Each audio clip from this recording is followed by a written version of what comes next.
Guga konzesionario bat, uretako motorra saltzen diteuna eta lau errotako motorra, bugiak eta bar. Baita ere gure aktibidade handienetako bat eta etekin gehien atatzen digeuna eta ilusio gehien egiten digunetako bat da uretako motorren alokairua, alkilerra. Egiten ditugu rutak, Zumaitigan atatzen geha, Mutrikuraino joeten geha eta bueltatzen geha. Gure enpresak 3 zutabe handi ditu, ez? Bata izango zen Flixa, Zumaian doan da Mutrikun, itsas irteerak egite ditugula. Bigarren blokea daukaguna izango zen itsas ondarearekin erlazionatutako jarduerak egiten ditugula. Hirugarren blokea izango zen arraunarekin erlazionatuta daukan denetarik egiten dugu. Bai, kaiaka estandapa dela traineruak, batelak, traineriak, eta jarduera ezberdinak. Ja 22 urte daramatzagu gure kostaldeko herri txikitxo hauek balorean jartzen eta bertan jarduerak ezberdinak burutzen.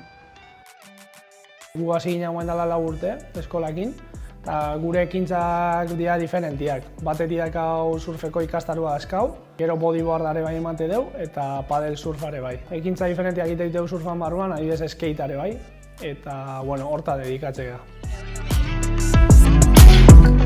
Olako zigilu baten sartzea da pixkat ikustea norantza dijoan, sektore guztia, eta jakin guretzako baliagarriak diren gauzak aplikatzen gauden edo ez, pauta batzuk markatzeko, ez?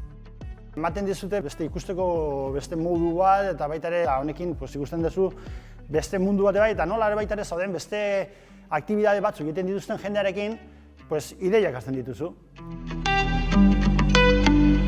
Esperientzia osua izan da ona, egunero entzuteko zea hortan bata bestia entzuten da hola, gai diferentiak ikutu ditugu eta danak izan dira positiboak. Oso baliagarria izan dela guretzako, bai enpresa moduan, bai kalitate hori ematerako orduan.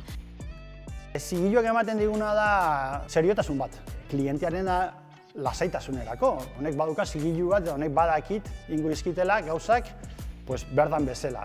Daudela sartuta normatiba baten.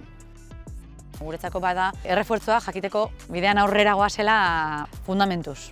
Eta laguntzen digu gainera gestio guztia eramatea. Balore hori emate izu enpresana, hor esan deten bezala gai diferentia daude da, zure enpresako hiedan betetzen balin baitu esan nahi du enpresa txukun badala eta jendeak disfrutatzeko aukera gehiago dula.